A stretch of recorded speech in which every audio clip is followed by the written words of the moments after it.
morning, everyone, and thank you for the opportunity that you're giving the World Trade Organization to join you today and share some insights on AI governance efforts from the trade perspective. This is a really important conversation that we're having today, and it merits the full engagement of the international community, as AI tells a tale of two stories. One of vast opportunities and transformative progress, and another one with challenges and risks. The line between these narratives lies in how responsibly we govern and adopt this emerging technology. Technology that some predict to be as revolutionary as some of humanity's greatest inventions. As with other global challenges, only broad collaboration gives us a chance to harness the immense potential of AI to uplift the developing world. In recent years, AI has evolved from being a technological curiosity to become a force across industries. It has already started to redefine the ways we live, we learn, we work, and of course, how we trade. The consultancy PricewaterhouseCoopers estimates that AI could add up to 15.7 trillion, or roughly 50% to the global economy by the year 2030. PwC predicts that this growth will not be confined only to industrialized nations. The global south has much to gain as well. AI offers a pathway to accelerate development goals across sectors like education, healthcare, agriculture, finance, manufacturing, and supply chain management. And let me give you just a few examples. In AI and education, we can see it enhancing learning outcomes in underserved areas by tailoring lessons to individual student needs. In healthcare, AI can serve as a doctor's assistant, enhancing diagnostics accuracy and patient care in regions with a shortage of medical professionals. In agriculture, AI can help smallholder farms in poorer countries increase yields through precise pest management, irrigation schedules, and soil analysis. In finance, AI has the potential to function as a humane banker, drawing on non-traditional data sources to provide credit access to those who are traditionally excluded from formal financial systems, including some micro-enterprises. In manufacturing, it can support less skilled labor force, both in upskilling and performing advanced manufacturing tasks. It can also facilitate and improve efficiency of supply chain management, which you'll hear about in the details a little bit later, driving down costs and enhancing regulatory compliance. So much like trade over the past 30 years of our existence at the WTO, AI has the potential to drive economic growth and social progress in developing countries.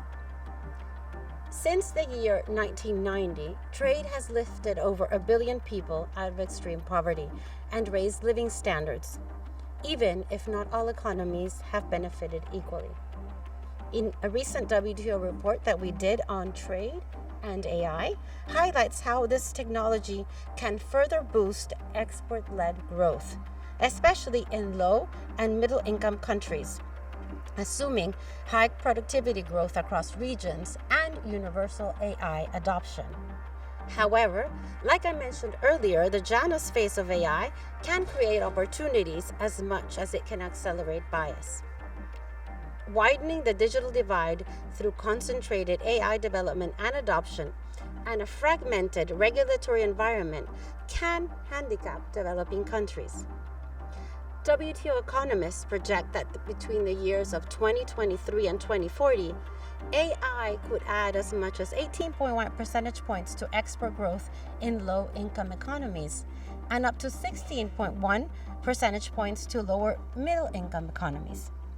And this simulation assumes universal AI adoption and high productivity growth across regions, a scenario that could be fostered through a coordinated approach to AI governance.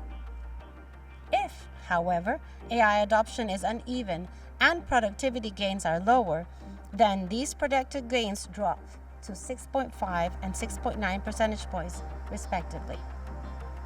Our economists also project that geoeconomic fragmentation of data flows, AI's lifeblood, could shrink global exports by 1.76% and reduce global GDP by almost 1%.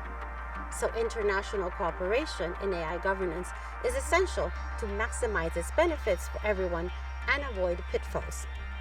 Let me now give you a few examples of how the international trading system can contribute to these efforts.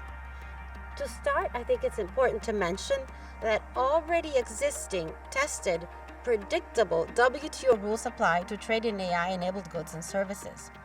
For example, the Information Technology Agreement has removed customs duties on a wide range of ICT products, the General Agreement of Trade and Services, the TRIPS Agreement, which protects intellectual property rights, but also fosters technology transfer. I'm not going to go into more detail because I think my time is up, but the basic message here is that the WTO rules already foster transparency, interoperability, discussions amongst members, and also it is a negotiating forum, as was mentioned in the earlier panel on the JSI on e-commerce.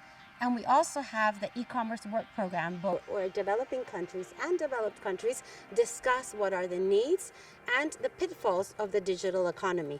We're also undertaking at the WTO a number of projects with developing countries in closing the gap of the digital trade and digital economy, which I also think is very important to do in tandem as we discuss the future of AI. Thank you very much for the invitation.